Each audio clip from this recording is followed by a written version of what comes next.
Hey Chip, today is the 1st of May 2020, and you know what day the 1st of May is, don't you? It's your car's birthday. And I spoke to you a little while ago. You were only for a minute because you were having special time with the car.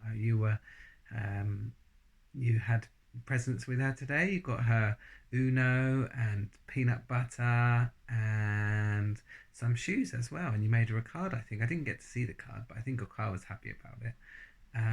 And yeah, it was nice to help you to get those things. Yeah, just telling you, just wanted to sort of let you know I'm thinking of you. So let's carry on with the next chapter, which is called The Ancient Ones. So here we go. We're getting quite at page 100. So if you remember last time, that boy who ate the he got really small, isn't it? And it wasn't very good. The Ancient Ones. The Grand High Witch stood on the very centre of the platform, and those dangerous eyes of hers travelled slowly around the audience of witches who were sitting so meekly before her. "All those over 70, put up your hands," she barked suddenly. 7 or 8 hands went up in the air. "It comes to me," said the Grand High Witch, "that you ancient ones will not be able to climb high trees in search of gruntles' eggs." "We won't, your grandness, we are afraid we won't," chanted the ancient ones. "Nor will you be able to catch the cruncher who lives high up on the rocky cliffs," the Grand High Witch went on.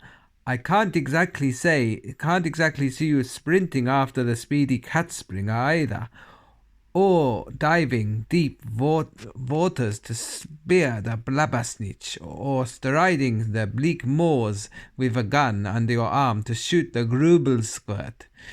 You are too old and feeble for those things. "We are," chanted the ancient ones. We are. "You ancient ones have served me well over many years," said the Grand High Witch, "and I do not wish to deny you the pleasure of bumping off a few thousand children just because you have become old and feeble. I have therefore prepared personally with my own hands a limited quantity of delayed action mouse maker, which I will distribute to the ancient ones before you leave the hotel." "Oh, thank you, cried the old witches. "You are far too good to us, your Grand Highness. You are so kind and thoughtful." "Here is a sample of what I am giving you," shouted the Grand High Witch. She fished around in the pocket of her dress and brought out a very small bottle. There she is. Look. She doesn't look very happy, does she? Looks very cushy there. And there's the bottle.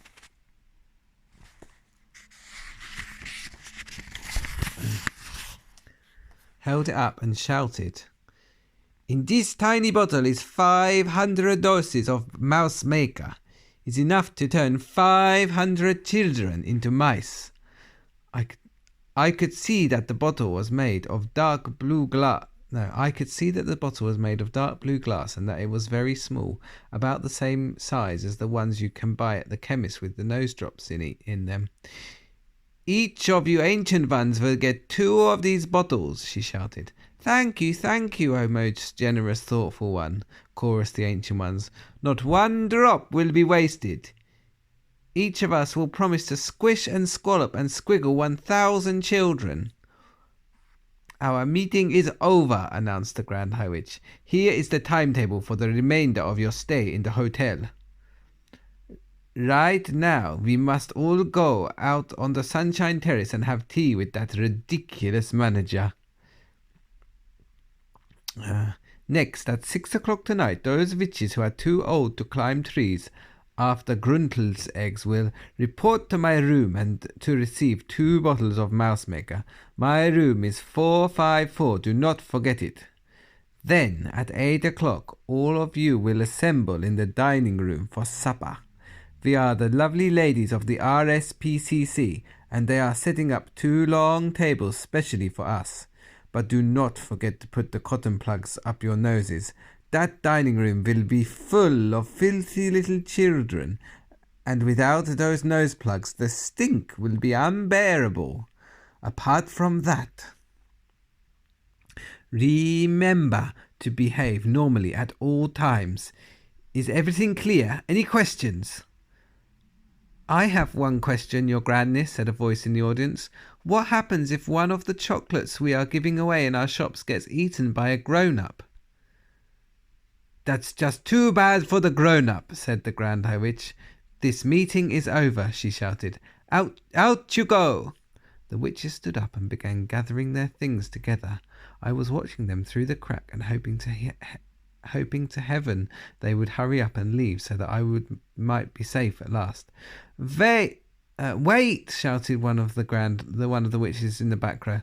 Hold everything! Her shrieked voice echoed through the ballroom like a trumpet. All the witches suddenly stopped and turned and looked toward the speaker. She was one of the taller witches, and I could see her standing there with her head tilted back and her nose in the air, and she was sucking in great long breaths of air through those curvy pink seashelly nostrils of her. Wait! She shouted again. What is it? The others cried. Dogs droppings! She shouted. Just then I got a whiff of dogs droppings. Surely not, the others shouted. There couldn't be. Yes, yes, shouted the first witch. There it is again. It's not strong, but it is there. I mean, it's here. It's definitely somewhere not too far away. What's going on down there? Shouted the Grand High Witch. Uh-oh, Hugo. Dog's droppings doesn't mean Eno's poo. It means children, doesn't it? Uh-oh. High Witch glaring down from the platform. Mildred's just got a whiff of dog's droppings, Your Grandness, someone called back to her. What rubbish is this? Shouted the Grand High Witch. She has dog's droppings on the brain. There are no children in this room. Hang on, cried the witch called Mildred. Hang on, everybody, don't move. I'm getting it again. Her huge nose holes were waving in and out like a pair of fishtails. It's getting stronger. It's hitting me harder now. Can't the rest of you smell it? All the noses of all the witches in the room went up in the air, and all the nostrils began to suck and sniff. She's right, cried another voice. She's absolutely right. Dog's droppings it is, strong and foul. In a matter of seconds, the entire assembly of witches had taken up the dreaded cry of dog's droppings. Dog's droppings, they shouted. The room is full of it. Poo poo. Why did we not smell it before? It stinks like a sewer. Some little swine must be hiding not so very far away from here. Find it! Screamed the Grand High Witch. Track it down. Root it out. Follow your noses till you get it. The hairs on my head were standing up like the bristles on a nail brush, and a cold sweat was breaking out all over me. Root it out, this small lump of dung, screeched the Grand High Witch. Don't let it escape. If it is in here, it has observed the most secret things. It must be exterminated immediately. Uh-oh, here you go. I guess we should do one more chapter. Metamorphosis. What does metamorphosis mean? Metamorphosis means to change shape. I remember thinking to myself, there is no escape for me now. Even if I make a run for it and manage to dodge the lot of them, I still won't get out because the doors are chained and locked. I'm finished. I'm done for. Oh, Grandmama, what are they going to do to me? I looked round and I saw a hideous painted and powdered witch's face staring down at me, and the face opened its mouth and yelled triumphantly, It's here! It's behind the screen! Come and get it! The witch reached out a gloved hand and grabbed me by the hair, but I twisted free and jumped away. I ran. Oh, how I ran. The sheer terror of it all put wings on my feet. I flew around the outside of the great ballroom, and not one of them had a chance of catching me. As I came level with the doors, I paused and tried to open them, but the big chain was on them and they didn't even rattle. The witches were not bothering to chase me. They simply stood there in small groups, watching me, and knowing for certain there was no way I could escape. Several of them were holding their noses with gloved fingers, and there were cries of, Pooh! What a stink! We can't stand this much longer. Catch it then, you idiots! Screamed the Grand High Witch from up on the platform. Spread out in a line across the room and close in on it, and grab it. Corner this filthy little gumboil and seize it and bring it up here to me. The witches spread out as they were told. They advanced towards me, some from one end, some from the other, and some came down the middle between the rows of empty chairs. They were bound to get me now. They had me cornered. From sheer and absolute terror, I began to scream. "Help!" I screamed, turning my head towards the door in the hope that somebody outside might hear me. "Help! Help! Help!" "Get it!" shouted the Grand High Witch. "Grab hold of it! Stop it yelling!" They rushed at me then, and about 5 of them grabbed me by the arms and legs and lifted me clear of the ground. I went on screaming, but one of them clapped a glove over my mouth, and that stopped me. "Bring it here!" shouted the Grand High Witch. "Bring the spying little worm up here to me."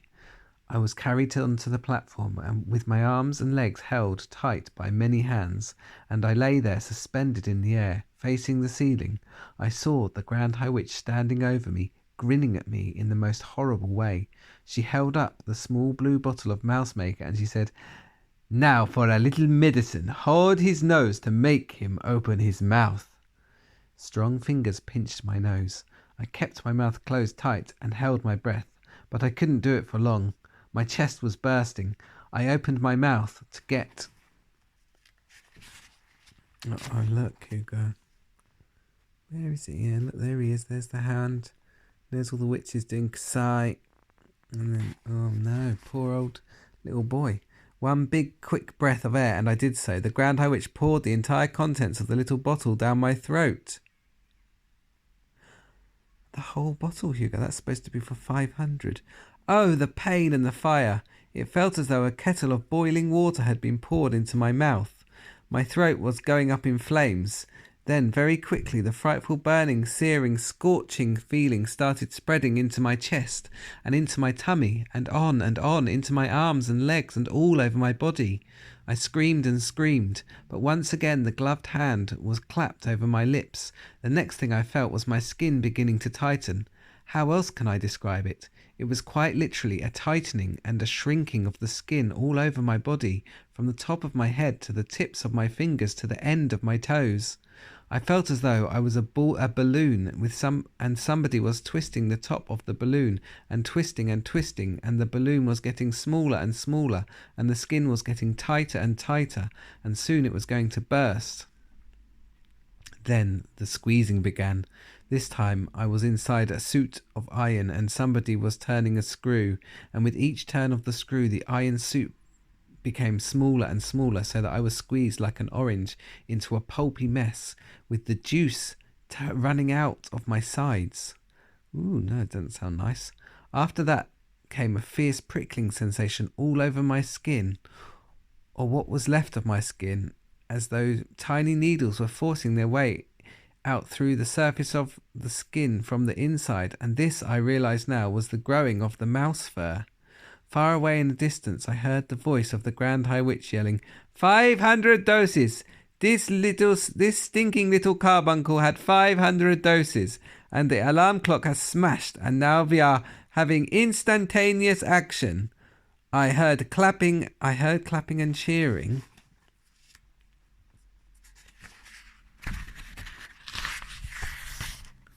And I remember thinking, I am not myself any longer. I have gone clear out of my own skin. I noticed the floor was only an inch from my nose.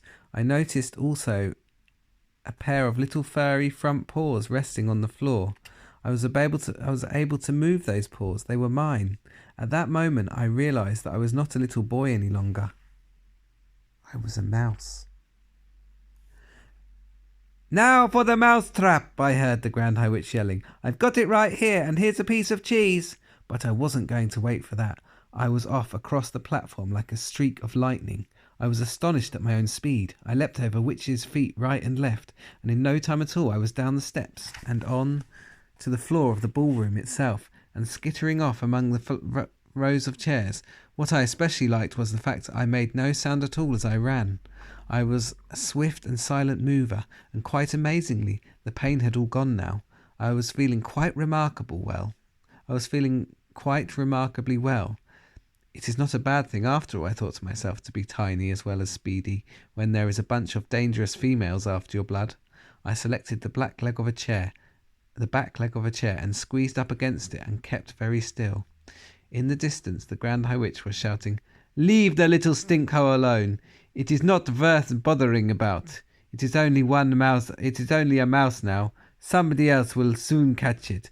Let us get out of here. The meeting is over. Unlock the doors and shove off the and shove off to the Sunshine Terrace to have tea with that idiotic manager." Oh dear, what's going to happen, Hugo? Look, so the next chapter is called Bruno. I do need to plug in my phone though, because I think the charge is getting a bit low, so hold on. I've got a little cable here, which I'm going to plug into the bottom of the phone to give us a bit of power so it doesn't run out when I'm recording. So, let's keep going. I don't even know what chapter this is, but it's called Bruno. I peeped around the leg of the chair and watched the hundreds of witches' feet walking out through the doors of the ballroom. When they had all gone and the place was absolutely silent, I began to move cautiously about on the floor. Suddenly I remembered Bruno. He must surely be around here somewhere too. "Bruno!" I called out. I wasn't seriously expecting that I would be able to speak at all now that I had become a mouse, so I got the shock of my life when I heard my own voice, my own perfectly normal, rather loud voice, coming out of my tiny mouth. It was wonderful. I was thrilled. I tried it again. "Bruno Jenkins, where are you?" I called out. "If you can hear me, give me a shout." My voice was exactly the same, and just as loud as it had been when I was a boy. "Hey there, Bruno Jenkins," I called. "Where are you?" There was no answer. I pottered about the seat between the seat legs, trying to get used to being so close to the ground. I decided I rather liked it. You are probably wondering why I wasn't depressed at all. I found myself thinking, what's so wonderful about being a little boy anyway? Why is that necessarily any better than being a mouse? I know that mice get hunted and they sometimes get poisoned and caught in traps, but little boys sometimes get killed too. Little boys can be run over by motor cars, or they can die of some awful illness. Little boys have to go to school. Mice don't. Mice don't have to pass exams. Mice don't have to worry about money. Mice, as far as I can see, have only two enemies, humans and cats. My grandmother is human, but I know for certain that she will always love me, whoever I am. And she never, thank goodness, keeps a cat. When mice grow up, they don't ever have to go to war and fight against other mice. Mice, I felt pretty certain, all like each other. People don't. Yes, I told myself, I don't think it is all bad. I don't think it is at all bad a thing to be a mouse. I was wandering around the ballroom floor thinking about this when I spotted another mouse. It was crouching on the floor, holding a piece of bread in its front paws and nibbling away at it with great gusto. It had to be Bruno. "Hello, Bruno," I said. He glanced up at me for about 2 seconds, then went right on guzzling. "What have you found?" I asked him. "One of them dropped it," he answered. It's a fish paste sandwich, pretty good." He too spoke with a perfectly normal voice. One would have expected that a mouse, if it was going to talk at all, would do so with the smallest and squeakiest voice you could imagine. It was terrifically funny to hear the voice of the rather loud-mouthed Bruno coming out of the tiny mouse's throat. "Listen, Bruno," I said, "now that we are both mice, I think we ought to start thinking a bit about the future." He stopped eating and stared at me with small black... There's Bruno and the other little boy. Eyes.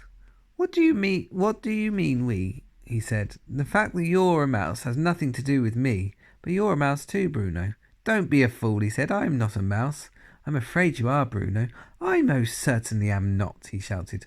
"Why are you insulting me? I haven't been rude to you. Why do you call me a mouse?" "Don't you know what's happened to you?" I said. "What on earth are you talking about?" Bruno said. "I have to inform you," I said, "that not very long ago the witches turned you into a mouse. Then they did it to me." "You're lying," he cried. "I'm not a mouse." "If you hadn't been so busy guzzling that sandwich," I said, "you would have noticed your hairy paws. Take a look at them."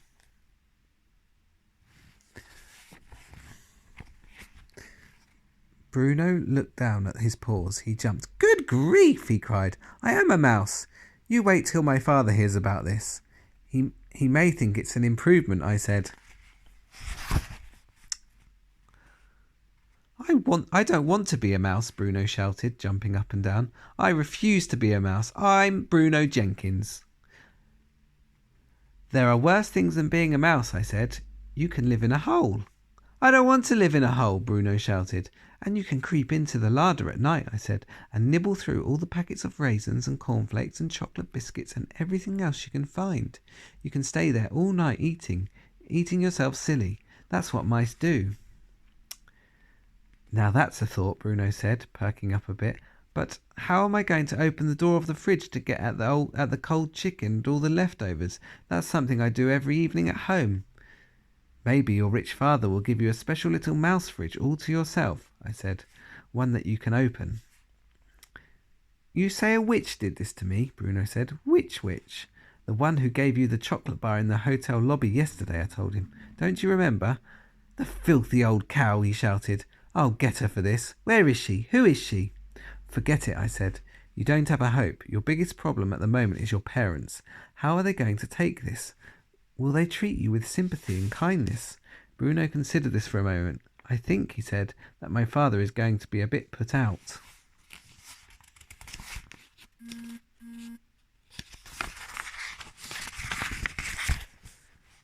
And your mother? She's terrified of mice, Bruno said. Then you've got a problem, haven't you? Why only me, he said. What about you? My grandmother will understand perfectly, I said. She knows all about witches. Bruno took another bite of his sandwich. What do you suggest, he said. I suggest we both go first of all and consult my grandmother, I said. She'll know exactly what to do. I moved towards the doors, which were standing up. Bruno, still grasping part of the sandwich in one paw, followed after me. When we go out into the corridor, I said, we're going to run like mad. Stick close to the wall all the way and follow me. Don't talk and do not let anyone see you. Don't forget that just about anyone who catches sight of you will try to kill you. I snatched the sandwich out of his paw and threw it away. Here goes, I said. Keep behind me. There they go. Oh, but interesting, isn't it? 2 little mice against the witches. Well, they're going to have to try and survive first. But yeah, okay, so there we go. That's enough for today. Hope you enjoyed that couple of chapters. I don't think witches really are real, but it's quite an interesting thing to think about. I think that hopefully they aren't going to get any more bad things happen. I wonder if whether or not they're going to be able to turn back to little boys again. I'm not sure, but we shall find out soon. Okay, well, hope everything's going well. Tomorrow is Saturday as well, which is a good thing because we get to play Animal Crossing. So I look forward to doing that with you. All right, well, take care. Speak to you soon. Bye-bye.